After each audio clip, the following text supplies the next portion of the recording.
ରାୟଗଡ଼ାରେ ଭାରତ ବନ୍ଦର ପ୍ରଭାବରେ ଚକ ଅଖ ସବୁ ଠପ୍ ହୋଇପଡ଼ିଛି। ବିଭିନ୍ନ ଦାବି ନେଇ ଆଜି କେନ୍ଦ୍ରୀୟ ଶ୍ରମିକ ସଂଗଠନ, ମିଳିତ ମଞ୍ଚ ଓ ସ୍ୱାଧୀନ ଫେଡେରେସନ ସର୍ବଭାରତୀୟ ସ୍ତରରେ ବନ୍ଦ ଡାକରା ଦେଇଥିବା ବେଳେ ଏହାର ପ୍ରଭାବରେ ରାୟଗଡ଼ା ସହରରେ ଦେଖିବାକୁ ମିଳିଛି। ସହରରେ 10ଟି ବିଭିନ୍ନ ସଂଗଠନ ଆନ୍ଦୋଳନରେ ସାମିଲ ହୋଇଛନ୍ତି। କପିଳାସ ଛକ ଓ ସିରିଗୁଡ଼ା ଛକରେ ଶ୍ରମିକ ସଂଗଠନ କର୍ମକର୍ତ୍ତାମାନେ ପିକେଟିଂ କରି ରାସ୍ତା ଅବରୋଧ କରିଛନ୍ତି। ସକାଳ 6ରୁ ସନ୍ଧ୍ୟା 6 ପର୍ଯ୍ୟନ୍ତ ବନ୍ଦ ଫଳରେ ସହରର ବିଭିନ୍ନ ଦୋକାନ ବଜାର ଓ ଯାନବାହନ ଚଳାଚଳ ସମ୍ପୂର୍ଣ୍ଣ ବନ୍ଦ ରହିଛି। ରାୟଗଡ଼ା ବସ୍ଷ୍ଟାଣ୍ଡରେ ବସ୍ ସେବା ବନ୍ଦ ରହିଥିବା ବେଳେ ଯାତ୍ରୀମାନେ ନାନା ଅସୁବିଧାର ସମ୍ମୁଖୀନ ହେଉଛନ୍ତି। ସେହିପରି ସହରର ବିଭିନ୍ନ ଶିକ୍ଷାନୁଷ୍ଠାନ, ବ୍ୟାଙ୍କ ପ୍ରତିଷ୍ଠାନ ମଧ୍ୟ ବନ୍ଦ ଅଛି ବୋଲି କୁହାଯାଉଛି। ଶ୍ରମିକ ବିରୋଧୀ 4ଟି ଶ୍ରମ କୋଡ୍ ଓ ଆଇନର ପ୍ରତ୍ୟାହାର, ଶ୍ରମ ଶକ୍ତି ନୀତି 2025ର ପ୍ରତ୍ୟାହାର, ବିଦ୍ୟୁତ୍ ସଂଶୋଧିତ ବିଲ୍ ବାତିଲ କରିବା ଓ ଅଙ୍ଗନବାଡି ଆଶାକର୍ମୀ ଓ ପାଚିକାମାନଙ୍କୁ ଶ୍ରମିକର ମାନ୍ୟତା ଦେବା ଭଳି ଅନେକ ଦାବି ରଖିଛନ୍ତି ବିଭିନ୍ନ ସଂଗଠନ। ବନ୍ଦର ପ୍ରଭାବ ରାୟଗଡ଼ା ସହରରେ ଦେଖିବାକୁ ମିଳିଛି। ଶଙ୍କର ଜେନା, ଜିଲ୍ଲା ସଭାପତି INTUC ରାୟଗଡ଼ା। ଆଜ୍ଞା, ଆଜିର ଏ ଯୋଉ ଧର୍ମଘଟ ଆମେ ଖାଲି ରାୟଗଡ଼ା ନୁହଁ, ସର୍ବଭାରତୀୟ ସ୍ତରରେ ଧର୍ମଘଟ। ମୋଦି ସରକାର ଏ ଯୋଉ କୃଷକ ଶ୍ରମିକ ମାରଣା ନୀତି ଚଲେଇଛି ତା ବିରୁଦ୍ଧରେ ଆଜିର ଆନ୍ଦୋଳନ ଥିଲା।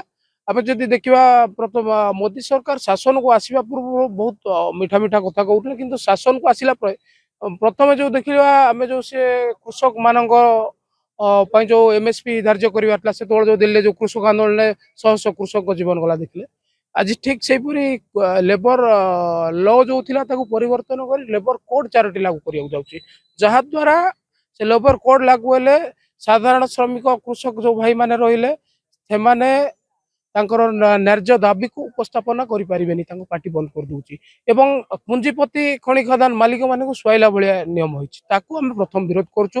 ଦ୍ୱିତୀୟତଃ ସରକାର କହିଲା ୟୁବା କା ଦେଶ, କିନ୍ତୁ ଯୁବକ ଯୁବତୀ ରାଜରାସ୍ତାରେ ବେକାର ହେଇ ବୁଲୁଛନ୍ତି, ତାଙ୍କ ପାଇଁ ଚାକିରି ନାହିଁ। ତୃତୀୟରେ ଦେଖିବା ଦରଦାମକୁ ଦେଖିବା, ଯଦି ଦରଦାମ ଯାହା ଆପଣ ମାନେ ବି ପରିବାର ସହିତ ରହୁଥିବେ, ପରିବା ମାର୍କେଟକୁ ଯାଆନ୍ତୁ, ଟଙ୍କା 500ରେ ଗୋଟେ ବ୍ୟାଗ ଭରୁନି ପରିବା। ଗୋଟେ ସାଧାରଣ ଲୋକ ଖାଇବ କ'ଣ, ବଞ୍ଚିବ କେମିତି? ସେପରି ଦେଖିବା, ଯଦି ଆମେ ସରକାରୀ କାର୍ଯ୍ୟାଳୟ ଗୁଡ଼ାକରେ ଦେଖିବା, ଆସନ୍ତା 10 ବର୍ଷରେ ସରକାରୀ ଚାକିରି ବହୁତ କମ୍ ବାହାରିଛି। ସେଠୁ ସବୁ ପ୍ରାଇଭେଟ କମ୍ପାନୀ ମାନଙ୍କୁ ଟେକି ଦେଉଛି, ଯାହାଦ୍ୱାରା ଗୋଟିଏ ପ୍ରାଇଭେଟ କମ୍ପାନୀରେ ଯଦି ଗୋଟେ କାମ କରୁଛି ଜଣେ ଲୋକ, ସେଠି 8-10 ହଜାର ଦରମା ପାଉଛି, ସେଇ କାମକୁ ଯଦି ଗୋଟେ ସରକାରୀ କର୍ମଚାରୀ କରୁଛି ସେଠି 60,000 ଦରମା ପାଉଛି। ଏଇଟା କି ଅନ୍ୟାୟ? ଯଦି କାମ ସମାନ, ଦରମା ସମାନ ହବା ଦରକାର। ଆପଣ ଦେଖିବା, ଯଦି ଇଲେକ୍ଟ୍ରିସିଟି ଆମେ ଯଦି ଦେଖିବା, ଯୋଉ ଟାଟା କମ୍ପାନୀ ହାତକୁ ଦେଲା ପରେ ଓଡ଼ିଶାରେ ଏ ସାଧାରଣ ଗୋଟେ ଯୋଉମାନେ ଗ୍ରାହକ ଅଛନ୍ତି, ବିଦ୍ୟୁତ ଉପଭୋକ୍ତା କାନ୍ଦୁଛନ୍ତି, କହିପାରୁନାହାନ୍ତି, ତାଙ୍କ କଥା ଶୁଣିବାକୁ କିଏ ନାହିଁ। ଏ 3 ବର୍ଷ ତଳେ ସ୍ମାର୍ଟ ମିଟର ଲଗେଇଥିଲା, ସେ ସ୍ମାର୍ଟ ମିଟର ଯୋଉ ବି ଚାର୍ଜେସ୍ ଥିଲା ସେ କଞ୍ଜୁମର ମୁଣ୍ଡରେ ପଡିଥିଲା। ଆଜି ଏମାନେ ଆଣିଲେ ପ୍ରିପେଡ ମିଟର, ତା ମଧ୍ୟ ପଡିବ କଞ୍ଜୁମର ମୁଣ୍ଡରେ, କିନ୍ତୁ ସରକାର ସଂସ୍ଥାକୁ ହଜାର ହଜାର କୋଟି ଟଙ୍କା ସବସିଡି ଦଉଛି।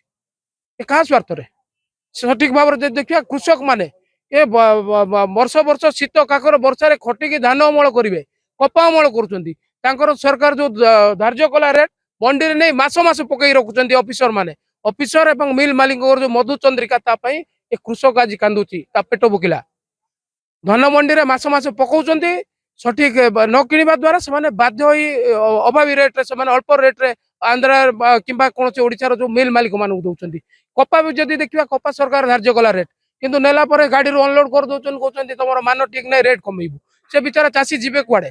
ତେଣୁକରି ଆଜି ଏ ପ୍ରକାର ସାମୂହିକ ମାନେ ସାଧାରଣ ଜନତାଙ୍କର, କୃଷକଙ୍କର, ଶ୍ରମିକଙ୍କର, ବେକାରୀଙ୍କ ସମସ୍ୟା, ସମସ୍ତଙ୍କ ସାଧାରଣ ସର୍ବସାଧାରଣ ଲୋକଙ୍କର ସାଧାରଣ ଯୋଉ ଅଛି ସମସ୍ୟା, ସେଗୁଡିକୁ ନେଇ ଆଜି ଆମର ବଣ୍ଡା କରାଯାଇଛୁ।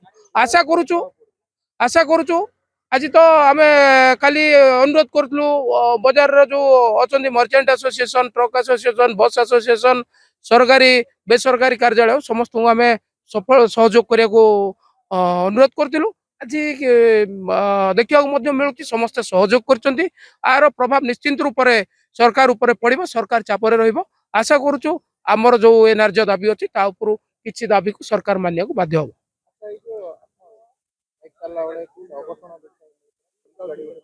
ଆଜ୍ଞା ଆଜ୍ଞା, ସକାଳ 6ରୁ ଆମେ ଆଜି ଏଠି ବସିଥିଲୁ।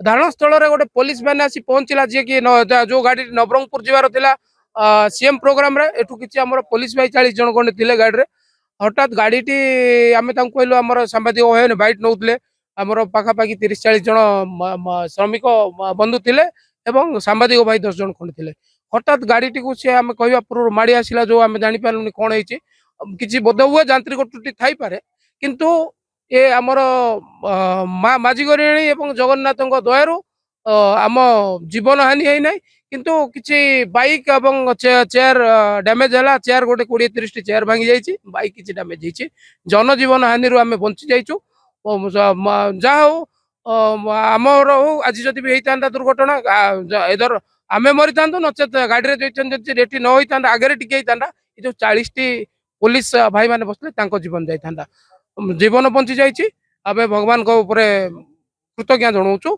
आम जीवन बंचाई देइछन्ति किंतु सरकार को गोटे प्रश्न सरकार जो बाइक रो फिटनेस टेस्ट करूछि नले हजार हजार टका फाइन पे नियम कला किंतु सरकारी गाड़ी सरकारी लोक 40 टी निरीह जीवन थिला से गाड़ी रो फिटनेस अछि कि ता ऊपर तदंत करिवो कि ये जदि जीवन जाइथांदा ता पई के दायी रहथांदा एटा हमें प्रश्न करूछु। Bureau report express Odisha.